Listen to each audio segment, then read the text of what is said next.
You know, you can learn a lot cleaning windows, not just about the glass, but about people, about business, and about yourself. Welcome to the Window Pro podcast. I'm Duncan McRae, and after nearly 30 years on the tools, I've had my share of wins, mistakes, and hard-won lessons. And this show is where we leave the fluff at the door. We're going to have real conversations with fellow window cleaners and ask about how they've built their businesses and what's worked for them.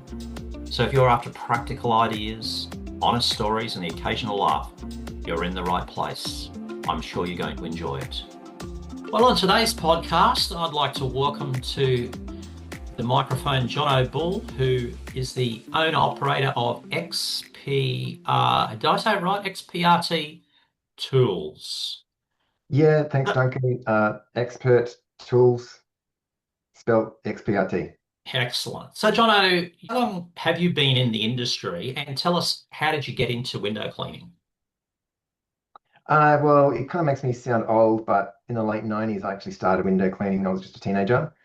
Um, yeah, going way back, I started working at a bank, worked there for about a year and just hated it, and then went traveling overseas.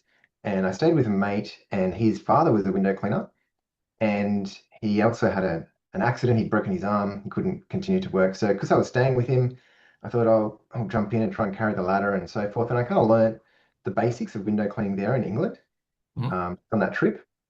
So when I came back to Australia, I knew I didn't want to go back to like some kind of big commercial job and climb the corporate ladder. So then I just put flyers out and started getting local work back in Sydney and built up a little window cleaning run. So that's how I got into it. Yeah. So, whereabouts did you actually start? What part of Sydney? I was in Lane Cove. Okay. I tried getting work for shops and then houses, and little by little, just kind of built up some regular clients. Yeah. So that's on the north shore of Hmm. Sydney Harbour. Yeah. Yeah. That sounds like about a similar time that I started window cleaning in '96, but I was down on the beach at Bondi. So, Mhm. yeah, it's interesting times back there. So, what do you enjoy about window cleaning? Look, I like the day of a window cleaner. The outdoors work. I find that generally it's quite healthy work, Mm. and I like the result of just having something dirty, you clean it, and it's very satisfying. Yeah. Normally, you get this nice feedback from the client as well, so um, that makes them feel good, and I find that that's often working in really nice places, homes with good views. You see interesting things. Every day is different. All of those things are what I like about it. Yeah. So, um, I like that concept of you get clients where they've got really great views. So basically, you try to target clients that are really going to value what you've done rather than just go, oh, Mm. yeah, you've got given me clean windows. Would that be an accurate conclusion? Well, yeah, but on the other hand, clients that have more money and appreciate the views more. So yeah, somebody looking out onto a waterfront is going to respect having clean windows rather than someone that's just looking onto a fence. Yeah, absolutely. And I guess that gives you something to target. Mm. Yeah. So have you seen the industry sort of ebb and flow up and down over those, 25 years or so, whatever it is? Yeah, I think I've seen it become much more professional. Okay. Uh, I mean, I started before pure water was even a thing. Yeah. And we started with these golden tucker poles. And to extend it out, you needed a little screwdriver tool, and they were really heavy. Uh, and it wasn't even viewed much as a profession in those No. very early days. Yeah. Um, and so then now, like, there's more tool companies. The equipment that we use is better. There's much more education about how to do a professional job.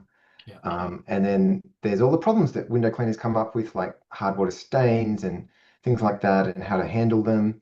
So I think, yeah, it's grown definitely. So there's definitely more window cleaners now, but there's also, more jobs to go around. There's more houses that are built in such a way that they need a professional because they're 2 stories or 3 stories. and just big scale that householders can't do on their own. Yes, it's probably the same up here in Brisbane, where I'm in an area that's fairly much older, but in recent years, all the old houses that aren't heritage listed are being knocked down and replaced by monstrosities. And that's just the nature of society today. But it's opened up a real interesting niche in window cleaning Mm. so that you're not just chasing a little shop front, but you can have some pretty amazing jobs to complete. So, during your window cleaning journey, did you ever sort of look at the aspect of niching, like trying to just be like a specialist in one particular area, or were you an all-rounder? Well, I think regarding niching, there's been a lot of clients ask, will you do something else? Like, will you replace the gutter or cap the roof or paint the roof? All these other kind of tangents that you could take, but there's got to be a line where you say, look, I just can't do everything. And then within window cleaning, we usually would try to do basically everything. Obviously, having a minimum price, not to do tiniest little things, but yeah, window cleaning itself is already pretty niche. So yeah, just trying to do that. Yeah. So if your clients say wanted the driveway pressure cleaned, Mhm. or they wanted the solar panels cleaned, is that something that you did in your business? Yeah, definitely. Yeah. So yeah, pressure cleaning, gutter cleaning. Your window cleaning equipment will be the same for doing solar panels, skylights, that kind of thing. Even washing the house. It's not too difficult to kind of cover that. So that's pretty well where we would draw the line is those services and um, yeah, we wouldn't want to try and expand out too much. No. So I guess your umbrella was more like an exterior cleaner with some internal window cleaning to go with it. Yeah, that's right. Yeah. Yeah. So did you endeavor to just to do it yourself, or were there tasks that you outsourced through your business? And if you did, what type? Yeah, well, I mean, just to be clear, um, when I was running the window cleaning business, I've sold that now. So I did run a sizable business, and that's kind of all the experience that I'm talking about. Obviously, because I sold it, there's certain things that I can't go into just for privacy. Sure. Um, but yeah, we did have to delegate because there's a point where well, you can break up your job into lots of different smaller jobs. Like if you look at a corporation, it's got HR and it's got like marketing and it's got all of these different tasks. And a window cleaner is kind of doing everything as one person when they start. So there's, bookkeeping, and do you need to do that yourself? Because there's people that do just that. Yeah. And similar with marketing and all these different jobs. So yeah, we definitely broke it down into smaller tasks and delegated out what we could. And what I found was it was actually a big relief. At Oh, first, we were worried about, oh, how much is that going to cost? How can I afford that? But the relief that it brings of the time that it saves you, and then you can spend that time doing something more productive or having a well-deserved rest, it's generally really worth it. yeah, absolutely. Yeah, I think back to 9 or 10 years ago, I studied how to build a WordPress website. So I thought, let's do it. Build myself my own window cleaning website. And then a few years later, it kept breaking. It was so frustrating. Like I would fix it, but I'd spend a whole afternoon trying to fix it. And my wife said, just pay somebody. So Yes. we got a whole revamp and someone else does everything. And it's such a relief to just outsource it. Yeah, it costs a bit more, but you gain so much. So, And they probably did a better job too, right? oh, much better than what I do. Absolutely. It's like I don't even want to talk about what my first website looked like. It's Hmm. like I thought it was cute, but that was all. It was cute, but it wasn't really functional Hmm. as currently, and it was a touch embarrassing. But you learn. You'll learn. Yep. So you're not actually window cleaning now, and I introduced you as the owner of Expert Tools. So what's prompted you to transition across to making window cleaning tools. And what type of tools do you make? Look, I guess it's just from all those years in the industry and the way that I think, isn't there a better way to do this? Like, obviously, I appreciate a really good tool, and there are a lot of great innovations out there, but I just saw a few areas that needed some improvements. And one of the first things was just cleaning louvers. And in the area that I am on the northern beaches in Sydney, there's a lot of houses with louvers. Um, and it's just really hard to get a good job. They're slow, they're painful. So when I sold the business, then I could just focus on this, it's the world that I have experience in, um, and I could see that there was a need. Yeah. So this is your website. That's your website, is it? Yeah. That's it there. Yeah. Discover Expert Tools Hmm. and the home of the lever mop and lever gun. Yeah. So I'm a big believer in that lever gun, by the way. I've got one and I love it. It's Yeah. it made a massive difference on a number of jobs. Yeah. So from initial designs Mhm. to releasing the product, what Yes. time frame does it take? Look, at least a year, probably even probably 2 years for the Louvre mop and the Louvre gun. It took quite a long time actually to when you think about it. It starts off with just cheap little prototypes Hmm. and then going to jobs, trying it out, asking workers what do they think, making small improvements, and then finally I got it to a point where um, I had to get it like more professional, like at a point where I could make 1,000 rather than just a couple. Yeah. So then you got to deal with suppliers, import things, import parts, put things together. So that whole process is quite time consuming. It's research and development. Like you're thinking and then you're changing and refining, and then finally you can release the product. Yeah. So how many prototypes? Oh, like that Louvre gun, I think there was at least 7 prototypes. That's pretty good. Yeah. Um, yeah, I even made one where it was like two brushes, and I put water coming through the brushes, and I would put that so it would scrub and rinse at the same time on the louver. But um, the hair on the brushes were just too long, Oh so yeah. they kept sticking. So I cut them down, but even still, they need to open to release. I just couldn't get it to work, and it was splashing water. So yeah, there was a lot of different directions and ideas, but I mean that's just that one. I've got a few other products as well that I've been working on, and like for gutter cleaning, just the gutter tongs. It's a really simple stainless steel tongs, Yeah. and it grabs stuff from the gutter. Yeah. I saw it. Because I kept going through. Sorry, mate. Go. Yeah, I mean, I would go to Bunnings, I would pick up some barbecue tongs, and the first thing you do is drop them from the ladder and they just smash. And or the wrong shape, they're too weak, they get caught. So this is just like the perfectly shaped tool for that particular job. And now I've just recently kind of got the grip clip, which is like what you put on the gutter and it holds your ladder in Oh place. yeah. So it's just that part where you're going up the ladder and you're trying to get onto the roof, and the ladder just wants to slide around a bit. It holds it in place. It just makes it feel so much safer. Yeah.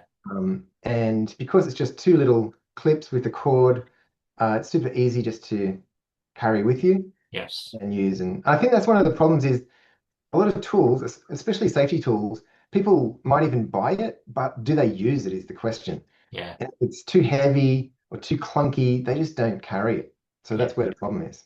Yeah. And speaking of that ladder stopper that you've got, I bought one from Bunnings Hardware that sits.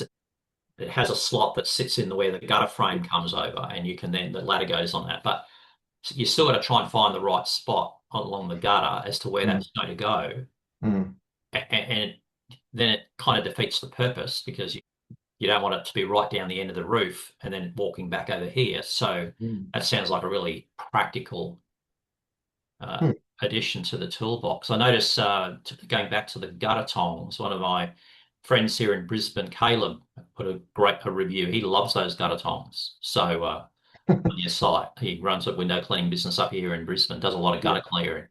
So yeah, it yeah. looks like you're Yeah, connecting with a few people, mate. yeah, exactly. So, I mean, I've got another couple of tools up my sleeve, but they're in that long process of getting developed. Um, yeah, but it's basically, there was nothing like those tools No. before. So I just thought, look, if I feel like they're good ideas and a few others do, then let's put it out there and see how they go.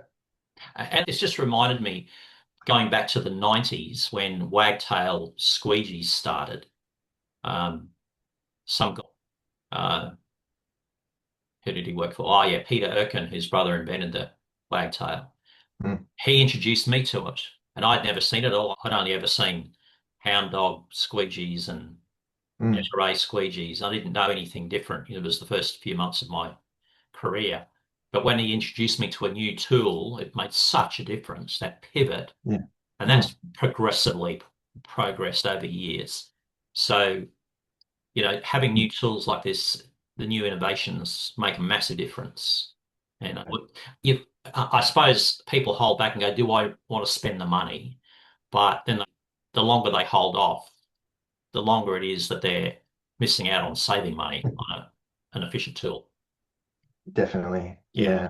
I've saved a lot of time just using your lubricant.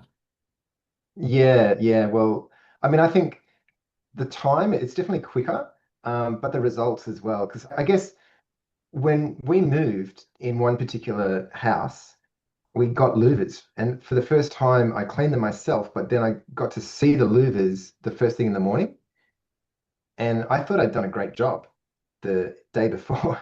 But when the sun hit them in the morning, I was like really embarrassed. And I realized that the mop and the squeegee and the rags, it's not that great. No. Pure water, as we know, the professional window cleaners know it's like you use it properly, it's great. Like it's so much better than other ways. Yes, absolutely. So do you think there's an open-mindedness amongst window cleaners in Australia toward the industry progressing, or do you find that there's many that are very set in their ways and narrow-minded about the industry? That's a tricky question to answer. I think there's both types. Um, yeah, probably you've got newer people coming to the industry who are definitely open-minded. But there's also the older types that feel like, why would I ever change? Like I know a window cleaner who works in Sydney who doesn't use pure water. He gets his ladder out and mops and squeegees everything. And then if he can't get it, maybe it's 3 stories or it's windows above a swimming pool, he'll just say, I can't do it. And all this time, like he hasn't got into pure water. So some people are traditional and that's how they are. So yeah, there's a bit of both personalities, I think. Yeah. Do you think people are afraid of change? Do you think that's Some contributed people to it? are, yeah, exactly. They get comfortable and they don't want to change out of that. Um, you know, it's their choice. Yeah, absolutely. I notice on some Facebook forums, it's a very much this is the only way to do it. If you do it differently, you're wrong. This is what I've proven to be the perfect solution for 25 years. And someone comes up with a different idea. Well, this has worked for me in the last 12 months. What would you know? Mm, It's an antagonism where you've got to be in a certain, like this camp or that camp, which is quite tragic, really. And it's something that I want sort of your feedback on, Jono, is do you think amongst window cleaners there's an abundance mentality? Like you mentioned earlier, that there's plenty of work to go around, but do you think that's because you've got an abundance mentality, or do you think that people have a scarcity mentality that they view things negatively or they have a isn't it awful approach? Have you noticed that in your interaction with different business people? uh, yeah, look, I think, well, I definitely know for me, I have the outlook that you're not going to win every job. No. And if you are, winning nearly every job, you've got a problem. Yeah. Uh, you're doing something wrong if you're getting that many jobs. You've got to know that some clients you're just not going to win. Some you don't want to win because the personality, they're always going to cause trouble. Um, Others are just going to get the cheapest price every time. So you don't want to win those. Um, so you automatically know that you're going to miss out on some jobs. So the question is, what's it like for the people that want window cleaners? How many window cleaners are there available to them to get the job, and then how they're going to choose which one. Um, so generally, once you've got the professional look, you've got a good attitude, you're friendly, you've got the qualities that they're looking for, then that should just match up. Um, Yeah. and so, yeah, for the people that are a little bit too desperate, or they keep maybe throwing in freebies, um, I don't think, well, that's not my way of doing it. Yeah. Yeah. That's an interesting thing. Let me just focus on that. So you said they might throw in freebies. Mm. So that starts me thinking about pricing, like you use the term people get desperate, and so they throw in freebies. Um, can you develop that a bit further as to what you've noticed some people do? And could it be because they just see window cleaning as a job, not a business? Yeah, look, I suppose there's a few reasons that I say that. One is that I've tried that too, giving away freebies or saying, look, I'm going to do this for you. But what I find is that, it can actually backfire. Some people literally don't want you to do something. Um, or another time, it could be they get it done, but then the next time they just expect this now. Yeah. Um, and so you kind of lower the bar for yourself. And it kind of devalues everything that you've worked to. If they've already agreed to a price and for a certain job, then you going and doing more is kind of saying originally they agreed to a price that was too high. So I think it's about having respect for yourself and just being really confident. Yeah. So if you're confident about the job, the quote, your approach, then that kind of rubs off and they can see that um, the price is the right price. Yeah. So I guess there's the tendency where probably we all did this when we first started, is we would provide a quote and we're thinking, have I charged, is it too much? And then we start to apologize or kind of then talk to it, start justifying the price. And next thing they said, no, I won't go that far. And so we've talked ourselves out of the work, where if we just stayed strong and confident in our quoting, we Yeah. might have kept the job. And just shrug your shoulders if you literally maybe later you realize you made a mistake and it was too high, then that just goes in that basket of quotes you missed Yeah, and you learn from it. yeah. Lessons you learn. Yeah, Mm. yeah. That's a very powerful thing. So when you had your business, did you use any particular software to organize your business? Well, yeah, I can't go into the nitty-gritty, but definitely we use software. Like it's 2025 now. There's so many powerful tools out there, and they can almost run your business. Yeah. And the advantage of software is that you do much less mistakes, Hmm. like less typos. Um, it saves you just admin time, Yeah. and it gives you the appearance to the client that you're professional. Yeah. And then it kind of gives you more time to focus on the jobs. Like at the end of the day, a window cleaner only makes money when they clean the window. Yeah. It's the physical work that you have to do. And then all that other office work, the admin, is not really paid. It's just something that everyone has to get through. So you just want to get that done as quickly as possible and as perfectly as possible. Yeah. And yeah, definitely software is there to help. Yeah. I discovered the benefits of switching to zero accounting software because with that, they've got a great app. They've got quoting provisions that transition straight into invoicing, which goes Mm. straight into the bookkeeper, balancing, connects with a payment platform of your choice, whether it's Stripe or some other platform. And you know, as you said, it presents with the real professionally. People see that Yeah. you're using software that they're familiar with. Yeah. And in that, so can you set up automations as well where it emails them if they haven't paid for a Yes, few days? absolutely.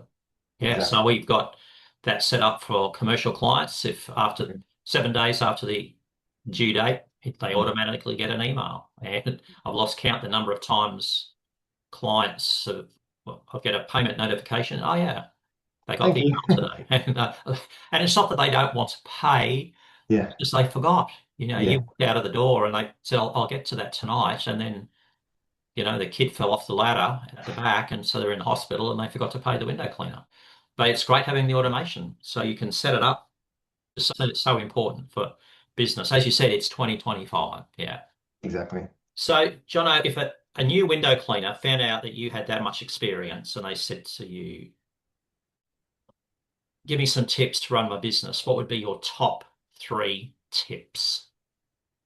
So if they're new, then they are probably going to start off a bit slow and probably not that great either at the actual skill of window cleaning. So I would suggest the first thing is to get skillful Yeah. and don't worry about speed until later. So the first thing is do a great job and speed up only once you can keep that great job going. Because a lot of them might look at an Instagram post, see how fast someone's going and how much money they're making, and think they'll just jump in. But it can take a year of practice of window cleaning, or even more for some people, to build up that speed and experience. And just like little details like handling a fly screen, it might take someone experienced 30 seconds, but someone else, it might take them 10 minutes. That's right. So the first time you do it, take your time and just keep learning and don't rush until you're ready to go fast. I think another tip is to be really honest, and that comes across, especially if you're going to be window cleaning inside homes. You probably are going to walk into every single room of that person's home, and they need to trust you. Mm. And so they want to know that everything you do, the way that you talk to them, it's all honest. And people pick up on that, and that's when they're going to rebook is because they trust you. Yeah. So that's a really big thing. You need a third tip, don't you? Let me just Those think. two so far are amazing. They're brilliant. I love both of them. Yeah, good.